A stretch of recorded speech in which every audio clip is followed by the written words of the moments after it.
حدیث پاک میں اگر تمہارا باپ اللہ کی ذات پر توکل کرتا ہے تو 7 نسلوں تک اللہ اس کا فائدہ پہنچاتا ہے۔ صالحین اگر گھر میں ہو 7 پشتوں تک اس کا فائدہ ہوتا ہے اللہ کی ذات پر۔ ایک صحابی تجارت پر جا رہے تھے، ان کی بیوی حاملہ تھی۔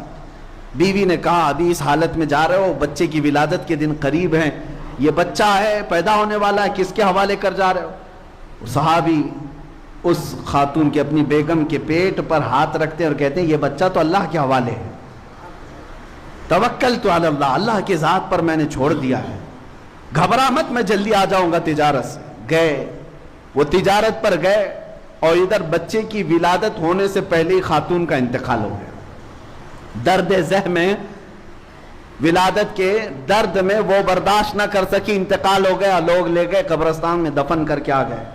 ان کو جب خبر ملی تو وہ جلدی اپنا سامان لپیٹ کر واپس پہنچے۔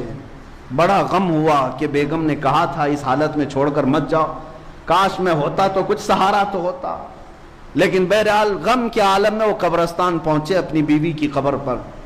جب وہاں قبر کے پاس پہنچے تو قبر کھلی ہوئی تھی اور ایک بچے کے رونے کی آواز آ رہی۔ 3 دن گزر چکے ہیں، اب انہوں نے قبر کی مٹی ہٹائی تو دیکھا ایک صحت مند بچہ وہاں پر ہاتھ پیر مار رہا ہے اور چیخ رہا ہے، اور ان کی بیوی کی لاش بھی موجود ہے۔ انہوں نے بچے کو اٹھایا اور پوچھا یہ بچہ اس قبرستان میں قبر میں کہاں سے؟ غیب سے ندائی، اے بندے کیا جانے کے وقت تو نے اس بچے کو ہمارے حوالے نہیں کیا تھا؟ اس کی حفاظت اللہ تعالیٰ نے فرمائی تیرے آنے تک۔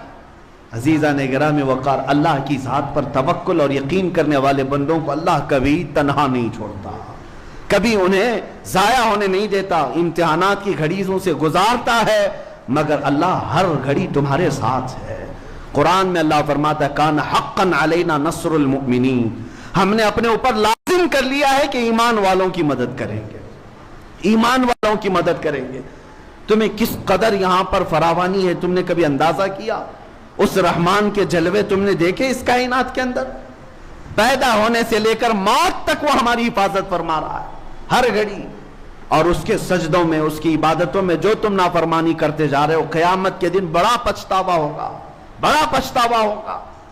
بلکہ بعض بندوں کا حال یہ ہے قیامت کے دن وہ یہ کہیں گے شاید ہماری زندگی میں کوئی سکھ نہ ملتا، صرف دکھ میں ہی گزار رکھتے، تب بھی مولا اچھا ہوتا کہ تیری یاد میں تو رہتے۔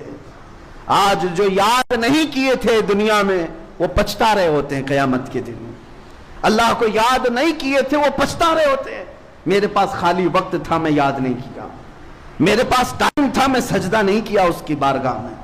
قیامت کے دن سجدوں والوں کو دیکھ دیکھ کر کے تم رشک کر رہے ہوں گے، اللہ اللہ کرنے والے بندوں کو دیکھ کر تم رشک کر رہے ہوں گے۔ بلکہ قرآن میں ہے تم پوچھو گے کہ اے اللہ 1 ساعت کے لیے ہمیں لوٹا دے، نورد ونعمل، ہم عمل کر کے آئیں گے، 1 منٹ کے لیے تو ہمیں دنیا میں لوٹا دے، ہم عمل کر کے آئیں گے، تجھے راضی کر کے آئیں گے۔ رب تعالیٰ فرماتا ہے کہ نہیں، وقت مکمل ہو چکا، تم دارالعمل سے آ چکے ہو، آج تمہارے سامنے میں یہ باتیں صرف تمہیں بیدار کرنے کے لیے کہہ رہا ہوں۔ اے نوجوانوں، تمہارے پاس اللہ نے طاقت عطا کی ہے، قوت موجود ہے، اور اس کے باوجود اگر اس کے فرامین سے اس کے فرامین سے پشت پناہی کرتے ہو اور روح گردانی کر کے بھاگتے ہو تو میں نے دیکھا ہے، ایک کینسر ہاسپٹل میں گیا تھا، کینسر کے مریضوں کو دیکھ کر کے دعا بھی کرتے ہیں اور اللہ کی ذات پر پھر شکر بھی ہوتا ہے کہ مولا حد تک سلامت رکھا ہے۔ اس بندے کے پیچھے گردن کے پاس کوئی پھوڑی ہے، سر اٹھاؤ تو پیپ بہنے لگ جائے، کئی دنوں سے نہ موت آتی ہے نہ علاج مکمل ہوتا ہے، اس پھوڑی کی بیماری میں بڑی تکلیف میں۔ لیکن ایک جملہ مجھے یاد آتا ہے، اس آدمی کا جب عیادت کے لیے گئے تھے تو کہا کہ مولانا اتنی دعا کر دیجئے کہ میرا سر اٹھے اور ایک بار سجدہ کر لے، مجھے سجدہ کرنے کی بھی طاقت نہیں رہ گئی۔ میرے عزیزو، اس کی خواہش ہے، لیکن میں نے محسوس کیا کہ جن کے سر اللہ نے سلامت رکھے، نہ کوئی پھوڑی نہ کوئی زخم، اور سر اکڑائے ہوئے دنیا میں گھوم رہے ہیں، کل کو اگر تمہیں کوئی چیز ہو جائے ترستے رہ جاؤ گے کہ مجھے سجدہ کرنے کی طاقت بھی نہیں رہ گئی۔ तरसते रह जाओगे। तुम्हें अंदाजा नहीं है मेरे अजीज हो, कुछ लोगों को हमने बिस्तर पर देखा है जुबान भी हिलना बंद हो चुकी होती, जुबान भी नहीं हिल पाती, और उनकी शिद्दत से ये ख्वाहिश होती है जुबान हिले तो अल्लाह अल्लाह करूं, उसके अलावा कोई है ही नहीं ज़ात जो हमें इन तमाम चीजों से नजात दे दे। इसीलिए कहा बुजुर्गों ने, हासिबू क़ब्ल अन तुहासबू, अपना हिसाब खुद कर लो इससे पहले कि तुम्हारा हिसाब शुरू हो जाए। तुम्हारा हिसाब शुरू हो जाए इससे पहले तुम अमल में आ जाओ। और बुजुर्गों ने यह फरमाया, आज पूरी जिंदगी भर मौला एनी टाइम राजी है, एनी टाइम कि तू बंदा आकर मुझसे सुलह कर ले, बंदा आकर मुझसे सुलह कर ले, लेकिन बंदा अकड़ता है, इसे सुलह नहीं करना है। हजरत बहलूल दाना के मुतालिक यही तो कहा गया कि वो एक चौक पर बाजार में बैठे हुए थे, खलीफा का गुजर हो रहा था, पूछा क्यों बैठे हो बाबा? कहा बंदे मौला से रूठे हुए हैं, इनको राजी कर रहा हूं, आ जाओ, अल्लाह राजी है, जल्दी आ जाओ, कोई मेरी बात नहीं सुनता। एक दिन कब्रिस्तान में बैठे हुए थे, खलीफा ने पूछा यहां क्या कर रहे हो? कहा बंदे तो मान गए मगर वो नहीं मानता। मरने के बाद तो हर कोई मान रहा है, अब रब तबारक व तआला को मनाने लगा हूं। तुम्हारे पास अभी बहुत गनीमत का वक्त मौजूद है, मौत से पहले बहुत गनीमत का वक्त मौजूद है। 5 चीजें मैं जिक्र करके अपनी गुफ्तगू को समेटता हूं। मेरे आका सल्लल्लाहु अलैहि वसल्लम की एक हदीस है, अल्लाह के हबीब सल्लल्लाहु ताला अलैहि वसल्लम इरशाद फरमाते हैं, 5 चीजों को 5 चीजें आने से पहले गनीमत जानो। कौन सी? अल्लाह के हबीब सल्लल्लाहु अलैहि वसल्लम फरमाते हैं, शबाबका क़ब्ल हरमिका, अपनी जवानी को गनीमत जानो बुढ़ापा आने से पहले। जवानी है आज, बुढ़ापा आने से पहले उसको गनीमत जानो, अमल कर लो। दूसरी चीज मेरे आका सल्लल्लाहु अलैहि वसल्लम फरमाते हैं, अपनी सेहत को गनीमत जानो बीमार होने से पहले। बीमारी में फिर तुम कुछ नहीं कर पाओगे, सेहत को गनीमत जानो। और तीसरी चीज मेरे आका फरमाते हैं, अपनी मालदारी आज कुशादगी है, इसको गनीमत जानो मोहताज होने से पहले। फकीर हो जाओगे उसके बाद कुछ नहीं कर सकोगे। चौथी चीज मेरे आका फरमाते हैं, आज हो सकता है फिराग का कबल शुगल का, यानी तुम फारिगुल हाल हो। आज उन नौजवानों से कहता हूं अभी उनके ऊपर कोई जिम्मेदारियां नहीं आई, तुम्हारे मशगूल होने से पहले अपने फारिग वक्त को गनीमत जानो। इसमें बहुत कुछ कर सकते हो, बाद में फिर तंगियां आएंगी।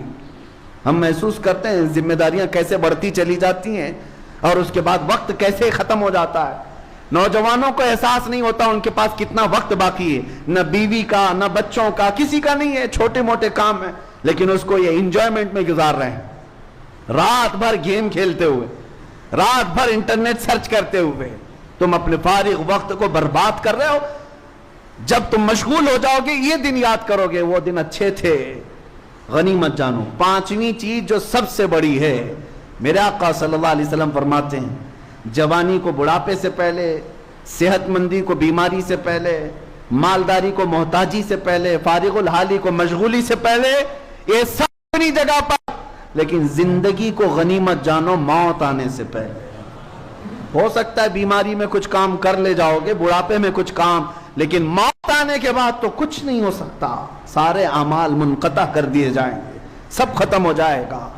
अजीज़ा ने गिरामी वक़ार, अल्लाह तबारक व तआला ने जो तुम्हारे पास वक्त अता किया है, इस वक्त का इस्तेमाल करो, यूटिलाइज करो इसको, और इसको बर्बाद ना करो।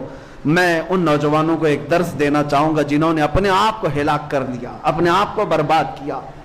तुम्हें हदीस पता है, क़यामत के दिन मैदान महशर में कितनी लोग होंगे अल्लाह बेहतर जाने। आदम अलैहिस्सलाम से लेकर क़यामत तक पैदा होने वाला हर एक वहां जमा होगा, और रसूल पाक सल्लल्लाहु अलैहि वसल्लम इरशाद फरमाते हैं, उस वक्त तक किसी को पांव हटाने की इजाजत नहीं होगी जब तक रहमान का ये सवाल पूरा नहीं होता। अल्लाह तबारक व तआला की तरफ से 5 सवालात होंगे, उनमें पहला सवाल का जवाब जब तक नहीं देगा कोई पांव नहीं हटा सकेगा। साहबा ने पूछा, या रसूल अल्लाह क्या सवाल होगा? हुजूर फरमाते, रब ताला सबसे पहले पूछेगा, मैंने तुझे जवानी दी थी, कहां कहां खर्चा किया? ये पहला सवाल है, और इस सवाल का जवाब देने के लिए लोगों को 500-500 साल लग जाएंगे।